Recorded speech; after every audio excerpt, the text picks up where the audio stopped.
ఒక చిన్న గ్రామంలో వసుంధర అనే భక్తురాలు జీవిస్తూ ఉండేది.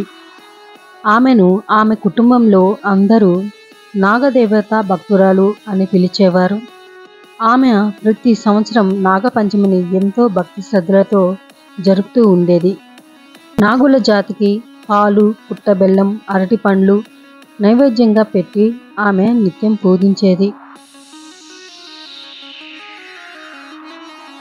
వసుంధరకి ఒక కుమారుడు. వాడి పేరు చిన్ని కృష్ణ. అందరూ వాడిని చిన్ని చిన్ని అని పిలిచేవారు. నాగులంటే వాడికి చాలా భయంగా ఉండేది. ఒక సంవత్సరం నాగపంచమి పండుగ వచ్చింది. ఆ రోజు ఉదయం వసుంధర పూజ చేసేందుకు సిద్ధం అవుతుంటే చిన్ని కృష్ణ ఆమెను ఇలా అడిగాడు. అమ్మా, ఈ పాము దేవుడు అంటారు ఎందుకు? అసలు పాము దేవుడు అనడం ఇది నిజమా? అన్నాడు చిన్నకృష్ణ ముద్దు ముద్దు మాటలతో. అప్పుడు చిన్ని అన్న మాటలకు వసుంధర నవ్వింది. నాగులు పాముల రూపంలో ఉన్న దైవశక్తులు బాబు. మనం వాటిని హింసిస్తే అంటే చంపితే మనిషి బాధను, కర్మను అనుభవించాల్సి వస్తుంది చెప్తుంది వసుంధర.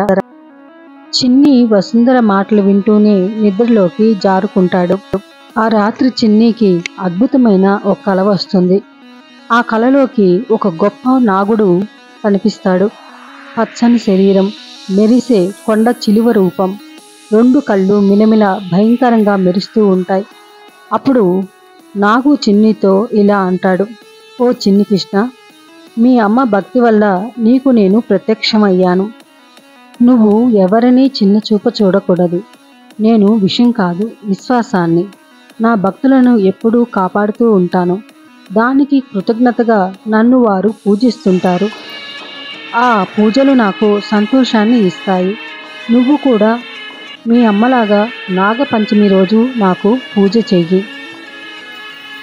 నువ్వు ఎప్పుడూ సంతోషంగా ఉంటావు. నీ కోరికలు అన్నీ నేను తీరుస్తాను అని చెప్పి నాగుడు అక్కడి నుండి అదృశ్యమయ్యాడు. ఆ కల నుంచి ఉలిక్కిపడి లేచి, అయితే అమ్మ చెప్పినట్టు నాగులు దేవుళ్ళే, నాకు ఇప్పుడు పామంటే భయం పోయింది అంటూ వసుంధరతో కలిసి చిన్ని కృష్ణ నాగపంచమి పూజ చేశాడు. తన బాల్యమిత్రులతో కలిసి నాగదేవత పుట్ట దగ్గరికి వెళ్ళి పాలు పండ్లు పెట్టి ఎంతో ఘనంగా పూజ చేశాడు. ఆ రోజు నుండి గ్రామంలో ప్రతి చిన్నవాడు నాగపంచమిని భక్తిగా జరుపుకునేవాడు. ఈ కథ యొక్క సారాంశం ఏమంటే, ప్రకృతిని, జీవరాశులను ప్రతి ఒక్కరూ గౌరవించాలి. భయాన్ని జ్ఞానంతో మార్చుకున్నప్పుడు భక్తి పుడుతుంది. అదే నాగపంచమి. ఈ కేవలం పండుగ కాదు, ఇది ప్రకృతికి మన ఆత్మీయ నమస్కారం చేసుకుందాం.